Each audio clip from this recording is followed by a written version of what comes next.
আপনারা কি সবাই ঐক্যবদ্ধ আছেন না? ইনশাআল্লাহ আমাদের দলের ভারপ্রাপ্ত চেয়ারম্যান জনাব তারেক রহমানের নেতৃত্বে ঐক্যবদ্ধ আছেন না? উনি যে আন্দোলনের ডাক দিবে সেটাতে আপনারা ছিলেন এবং ভবিষ্যতে কি থাকবেন না? ইনশাআল্লাহ সেই আশাবাদ ব্যক্ত করতে চাই।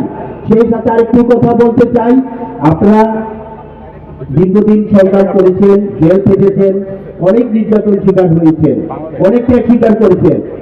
এই অল্প কিছুদিনের জন্য ইলেকশনকে সামনে রেখে কেউ বিপদে পা বাড়াবেন না, কেউ অন্যায় কাজে কেউ বাড়িঘর দখল করবেন না, কেউ চাঁদাবাজি করবেন না। অনেকের ৫০ টাকা পায়, হয়তো আপনার কাছে বলবে যে ভাই আমি অনেক জায়গায় ৫০ টাকা পাই, কি করেন?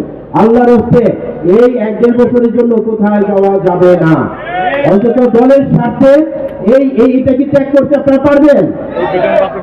অনেকে কিন্তু ঢাকা মহানগরের দক্ষিণ যুব দলের অনেকে কিন্তু বহিষ্কৃত হয়েছে, আপনারা সেটা জানেন, সেটা দেখছেন।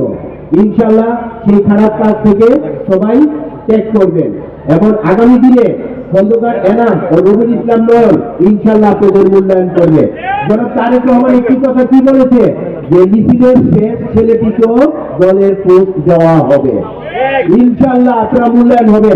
আরেকটা জিনিস এখানে বলতে চাই, যারা হাইব্রিড অনুপ্রবেশকারী তাদেরকে সামনে জায়গা দিবেন না।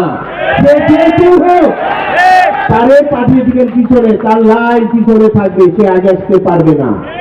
আর নতুন করে কর্মী সংগ্রহ করবেন, দলকে পাল্লাবাড়ি করবেন, দলকে শক্তিশালী করবেন, এলাকাকে শক্তিশালী করবেন, সামনে নির্বাচনকে সামনে রেখে সবাই ঐক্যবদ্ধ থাকবেন।